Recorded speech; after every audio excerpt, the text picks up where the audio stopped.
Bismillahirrahmanirrahim. Assalamualaikum warahmatullahi wabarakatuh.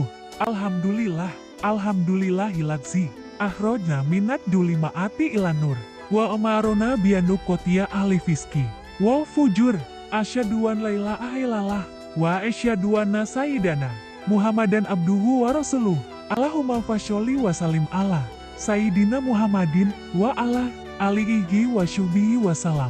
Pertama-tama marilah kita panjatkan rasa syukur kita kepada Allah Subhanahu wa Ta'ala, karena Ia telah mentakdirkan dan menciptakan makhluk penyayang yang menyayangi dan mengurus kita sejak kita membuka mata di alam dunia. Tiada lain makhluk itu adalah ibu. Ceramah saya kali ini bertemakan tentang pentingnya berbakti kepada ibu. Shalawat dan salam kita panjatkan kepada Nabi Muhammad Sallallahu Alaihi Wasallam, para sahabat, dan pengikutnya, hingga akhir zaman. Semoga kita diberi ketabahan dalam keimanan dan ketakwaan, amin.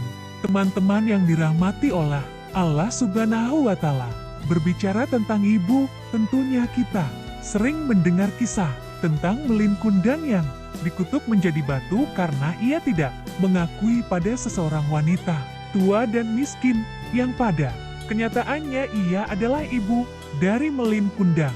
Pada zaman sekarang ini, tidak ada anak yang benar-benar dikutuk menjadi batu, tetapi saya sedih karena banyak anak yang durhaka pada orang tua, berdosa pada ibu, berkata kasar, berbohong dan bahkan tega berperilaku kasar pada orang tua. Padahal ibu dengan ikhlas melahirkan, menyusui, dan merawat kita saat kita masih lemah. Allah Subhanahu wa Ta'ala berfirman dalam Qis Luqman 31:14 yang berbunyi, wa wasyayana al-insa'ana biwa alidayi hamalatku umuhu wahnan ala wahnin wa fisya'aluhu fi amamaini ani iskurli wali wa alidaika ilayya al-masyiru.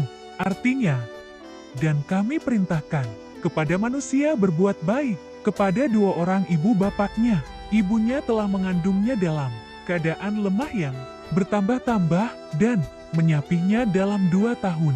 Bersyukurlah kepadaku dan kepada dua orang ibu bapakmu, hanya kepadakulah kembalimu. Qis Luqman 31:14. Ibulah yang merawat kita sejak bayi, balita, hingga kita dewasa pun kasih sayangnya tidak akan hilang. Karena pengorbanan yang besar inilah, kita wajib menyayangi ibu kita lebih dari sayang kita kepada orang lain.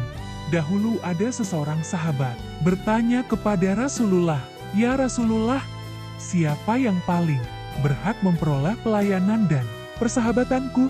Nabi Muhammad Sallallahu Alaihi Wasallam menjawab, "Ibumu, ibumu, ibumu, kemudian ayahmu, dan kemudian yang lebih dekat kepadamu dan yang lebih dekat kepadamu." Di antara keajaiban syariat Islam itu adalah bahwa Islam itu memerintahkan kita untuk berbuat baik kepada ibu, meskipun ia musyrik, sebagaimana yang ditanyakan oleh Asma binti Abu Bakar kepada Nabi Shallallahu Alaihi Wasallam tentang hubungannya dengan ibunya yang musyrik.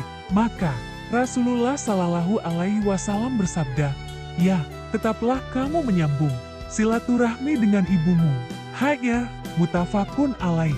Di antara perhatian Islam terhadap seorang ibu dan haknya serta perasaannya bahwa Islam telah menjadikan ibu yang dicerai itu lebih berhak untuk merawat anaknya dan lebih baik daripada seorang ayah. Keberadaan ibu yang telah diperhatikan oleh Islam dengan sepenuh perhatian ini dan yang telah diberikan untuknya hak-hak, maka dia juga mempunyai kewajiban, yakni mendidik anak-anaknya dengan menanamkan kemuliaan kepada mereka dan menjauhkan mereka dari kerendahan, membiasakan mereka untuk taat kepada Allah dan mendorong mereka untuk mendukung kebenaran, dan tidak menghalang-halangi mereka untuk turut berjihad karena mengikuti perasaan keibuan dalam hatinya. Sebaliknya ia harus berusaha memenangkan seruan kebenaran daripada seruan perasaan. Karena itu, ada beberapa kewajiban kita sebagai anak kepada orang tua. Pertama, taat dan berbakti pada orang tua. selama mereka tidak memerintah pada kemusyrikan, dan kita tetap menjaga tata krama dan kebaikan. Kedua, mendoakan kedua orang tua. Di antara doa kita pada orang tua adalah Robil Firli Wali Walidaya, Warhamhuma Kamrobayani Sogiro. Ketiga, menjaga ucapan kita agar tetap sopan. Nada bicara jangan terlalu tinggi, jangan membentak, jangan menolak ketika diperintah. Jika tidak bisa, katakan dengan baik. Alasannya, jangan menggerutu. Itulah beberapa pedoman kita untuk berbuat baik kepada orang tua, terutama terhadap ibu. Mudah-mudahan kita, ibu-ibu kita, bapak-bapak kita, saudara-saudara, kita bersaudara dalam keimanan dan ketakwaan, sehingga dipertemukan kembali di surganya Allah Subhanahu wa Ta'ala atas ridhonya. Amin amin ya robbal alamin. Kesimpulan, jati kita sebagai anak harus berbakti kepada kedua orang tua, terutama pada ibu, karena ibu yang telah mengandung, melahirkan, menyusui, mengasuh, dan merawat lalu membesarkan kita sampai saat ini. Ibu bawel, cerewet bukan karena jahat, akan tetapi sangat menyayangi kita dan ia takut jika kita terluka. Wallahu muwafiq ila aqwamit thoriq. Wassalamualaikum warahmatullahi wabarakatuh.